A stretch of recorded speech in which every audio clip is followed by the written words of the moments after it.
When the Lord your God has destroyed the nations whose land he is giving you, and when you have driven them out and settled in their towns and houses, then set aside for yourselves 3 cities in the land the Lord your God is giving you to possess. Determine the distances involved and divide into 3 parts the land the Lord your God is giving you as an inheritance, so that a person who kills someone may flee for refuge to one of these cities. This is the rule concerning anyone who kills a person and who flees there for safety. Anyone who kills a neighbor unintentionally, without malice aforethought, for instance, a man may go into a forest with his neighbor to cut wood, and as he swings his axe to fell a tree, the head may fly off and hit his neighbor and kill him. That man may flee to one of these cities and save his life. Otherwise, the avenger of blood might pursue him in a rage, overtake him if the distance is too great, and kill him even though he is not deserving of death, since he did to his neighbor without malice aforethought. That is why I command you to set aside for yourselves 3 cities. If the Lord your God enlarges your territory as he promised on oath to your ancestors, and gives you the whole land he promised to them, because you carefully follow all those laws I command you today, to love the Lord your God and to walk always in obedience to him, then you are to set aside 3 more cities. Do this so that innocent blood will not be shed in your land, which the Lord your God is giving you as your inheritance, so that you may still not be guilty of bloodshed. But if out of hate someone lies in wait, assaults and kills a neighbor, and then flees to one of these cities, the killer shall be sent for by the town elders, be brought back from the city, and handed over to the avenger of blood to die. Show no pity. You must purge from Israel the guilt of shedding innocent blood, so that it may go well with you. Do not move your neighbor's boundary stone set up by your predecessors in the inheritance you receive in the land the Lord your God is giving you to possess. 1 witness is not enough to convict anyone accused of a crime or offense they may have committed. A matter must be established by the testimony of 2 or 3 witnesses. If a malicious witness takes the stand to accuse someone of a crime, the 2 people involved in the dispute must stand in the presence of the Lord before the priests and the judges who are in office at any time.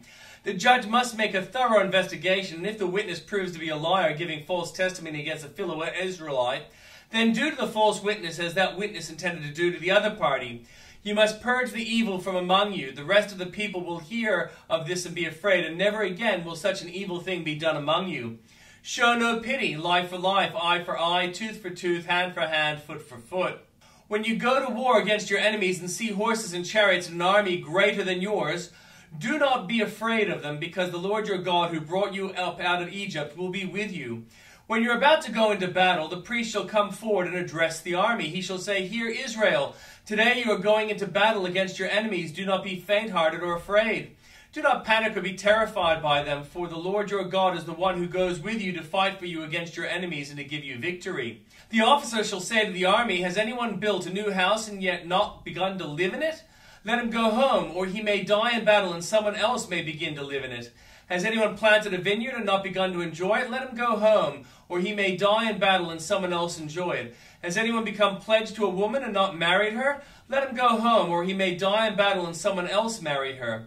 Then the officer shall add, Is anyone afraid or faint-hearted? Let him go home, so that his fellow soldiers will not become disheartened too. When the officers have finished speaking to the army, they shall appoint commanders over it. When you march up to attack a city, make its people an offer of peace. If they accept and open their gates, all the people in it shall be subject to forced labor and shall work for you. If they refuse to make peace and they engage you in battle, lay siege to that city. When the Lord your God delivers it in your hand, put to the sword all men in it. As for the women, the children, the livestock, and everything else in the city, you may take these as plunder for yourselves, and you may use the plunder the Lord your God gives you for your enemies. This is how you are to treat all the cities that are at a distance from you and do not belong to the nations nearby.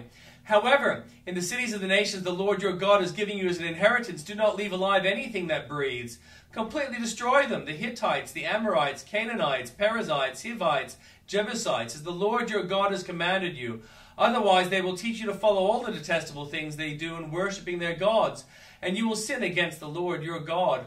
When you lay siege to a city for a long time, fighting against it to capture it, do not destroy its trees by putting an axe to them, because you can eat their fruit. Do not cut them out. Are the trees people that you should besiege them? However, you may cut down trees that you know are not fruit trees and use them to build siege works until the city at war with you falls. If someone is found slain, lying in a field in the land of the Lord your God is giving you to possess, and it is not known who the killer was, your elders and judges shall go out and measure the distance from the body to the neighboring towns. Then the elders of the town nearest the body can take a heifer that has never been worked and has never worn a yoke, and lead it down to a valley that has not yet been plowed or planted and where there is a flowing stream. There in the valley they are to break the heifer's neck. The Levitical priest shall step forward, for the Lord your God has chosen them to minister and to pronounce blessings in the name of the Lord and to decide all cases of dispute and assault. Then the elders of the town nearest the body shall wash their hands over the heifer whose neck was broken in the valley. And they shall declare, Our hands did not shed this blood, nor did I see it done, except this atonement for your people Israel, whom you have redeemed, Lord, and do not hold your people guilty of the blood of an innocent person. Then the bloodshed will be atoned for, and you will have purged from yourselves the guilt of shedding innocent blood, since you have done what is right in the eyes of the Lord. When you go to war against your enemies, and the Lord your God delivers them into your hands, and you take captives, if you notice among the captives a beautiful woman, and are attracted to her, you may take her as your wife. Bring her into your home, and have her shave her head, trim her nails, and put aside the clothes she was wearing when captured. After she has lived in your house and mourned her father and mother for a full month, then you may go to her and be her husband, and she shall be your wife. If you are not pleased with her, let her go wherever she wishes. You must not sell her or treat her as a slave, since you have dishonored her. If a man has 2 wives, and he loves one but not the other, and both bear him sons, but the firstborn is the son of the wife he does not love, when he wills his property to his sons, he must not give the rights of the firstborn to the sons of the wife he loves in preference to his actual firstborn, the son of the wife he does not love. He must acknowledge the son of his unloved wife as the firstborn by giving him a double share of all he has. That son is the first sign of his father's strength. The right of the firstborn belongs to him. If someone has a stubborn and rebellious son who does not obey his father and mother and will not listen to them when they discipline him, his father and mother shall take hold of him and bring him to the elders at the gate of his town. They shall say to the elders, This son of ours is stubborn and rebellious. He will not obey us. He is a glutton and a drunkard. Then all the men of his town are to stone him to death. You must purge the evil from among you. All Israel will hear of it and be afraid. If someone guilty of capital offense is put to death and their body is exposed on a pole, you must not leave the body hanging on the pole overnight. Be sure to bury it that same day, because anyone who is hung on a pole is under God's curse. You must not desecrate the land the Lord your God is giving you as an inheritance. And from the New Testament, at that time if anyone says to you, Look, here is the Messiah, or Look, there he is, do not believe it, for false messiahs and false prophets will appear and perform signs and wonders to deceive, if possible, even the elect. So be on your guard. I have told you everything ahead of time. But in those days follow that distress. The sun will be darkened, and the moon will not give its light. The stars will fall from the sky, and the heavenly bodies will be shaken. At that time people will see the Son of Man coming in clouds and with great power and glory. And he will send his angels and gather his elect from the 4 winds, from the ends of the earth to the ends of the heavens.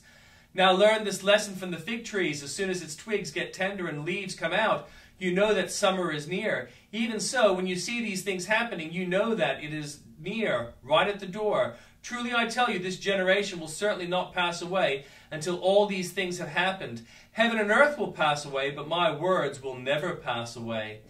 But about the day or hour no one knows, not even the angels in heaven, nor the Son, but only the Father. Be on guard, be alert. You do not know when that time will come. It is like a man going away. He leaves his house and puts his servants in charge, each with their assigned tasks, and tells them one at the door to keep watch. Therefore keep watch, because you do not know when the owner of the house will come back, whether in the evening or at midnight, or when the rooster crows or at dawn. If he comes suddenly, do not let him find you sleeping.